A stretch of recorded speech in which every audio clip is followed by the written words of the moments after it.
Oke, baik. Bismillahirrahmanirrahim. Assalamualaikum warahmatullahi wabarakatuh. Oke, balik lagi berjumpa dengan saya.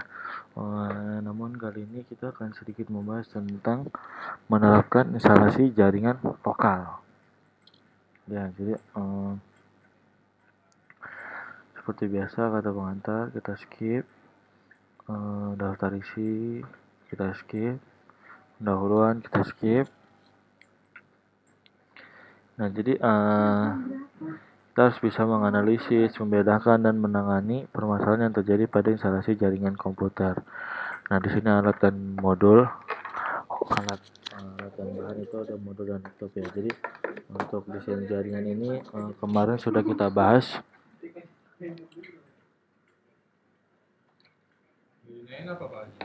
Desain jaringan ini udah pernah kita bahas di pertemuan sebelumnya, yaitu ada kita bahas sedikit ya, ada komputer, ada NIC, hub, switch, repeater, bridge, router, kabel UTP, dan lain-lain. Dan untuk dari sisi servernya itu ada operating system, bandwidth, untuk adapter driver, protokol jaringan, dan perangkat keamanan jaringan. Nah, untuk pertemuan kali ini kita akan masuk ke yang namanya topologi jaringan. Nah, topologi jaringan yang pertama di sini ada topologi bus. Ya, nah seperti gambar ya. Nah, topologi jaringan ini hanya menggunakan satu kabel untuk menghubung komputer dalam satu jaringan. Ya, terus ada topologi ring. Nah, ini ring ini seperti cincin lah, tapi versi kotak. Terus ada topologi star. Nah, topologi star di sini dia tuh setiap PC itu tidak saling berhubungan, namun dia saling berhubungan ke switch. Nah, jadi dia perantaranya adalah switch atau hub. Nah, ini ada beberapa contoh kelebihan dan kekurangan dari topologinya. Nah, topologi bus sendiri itu keuntungannya dia menghemat kabel, layout kabel yang sederhana, mudah dikembangkan, dan tidak butuh kendali pusat. Ya. Namun deteksi dan isolasi kesalahannya sangat kecil, kepadatan lalu lintasnya juga sangat tinggi, dan keamanan data kurang terjamin, dan kecepatan menurun bila pemakaian bertambah. Dan diperlukan repeater untuk jarak jauh. Nah, namun untuk topologi ring itu keuntungannya salah satunya adalah menghemat kabel dan dapat melayani lalu lintas data yang padat. Namun kelemahannya adalah pengembangan jaringan itu lebih kaku. Ya, karena dia bersifat ring ya, jadi pengembangannya itu lebih kaku. Jadi kalau mau mindahin harus direvisi beberapa titik. Terus kerusakan pada terminal dapat melumpuhkan seluruh jaringan. Nah, bisa jadi lambat. Tuh, namun untuk topologi star ini keuntungannya dia lebih fleksibel karena memasang kabel itu lebih mudah. Penambahan dan pengurangan itu sangat mudah karena tinggal colok aja.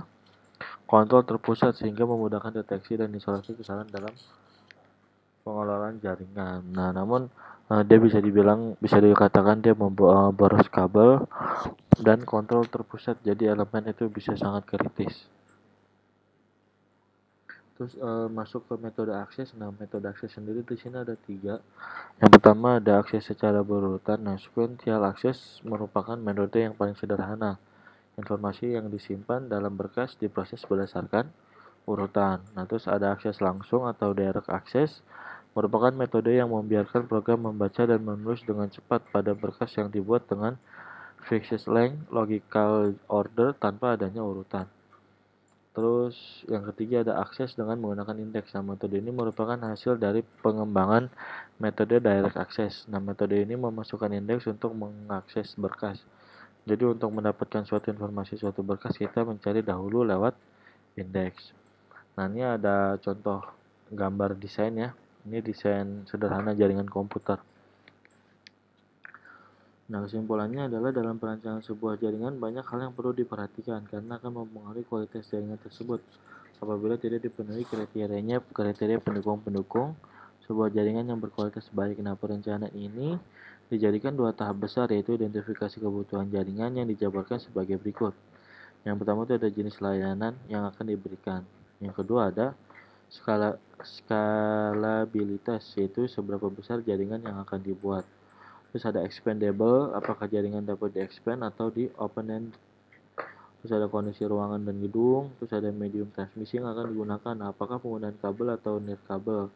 Nah, beberapa bandwidth yang diberikan atau yang akan digunakan, topologi yang digunakan, protokol yang akan dipakai, ketersediaan perangkat keras, pemilihan server, atau perangkat lain seperti hard disk dan router.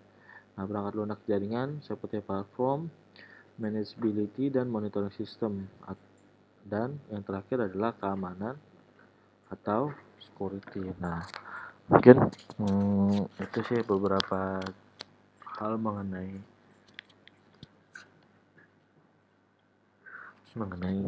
topologi, kesimpulan, dan metode akses ya.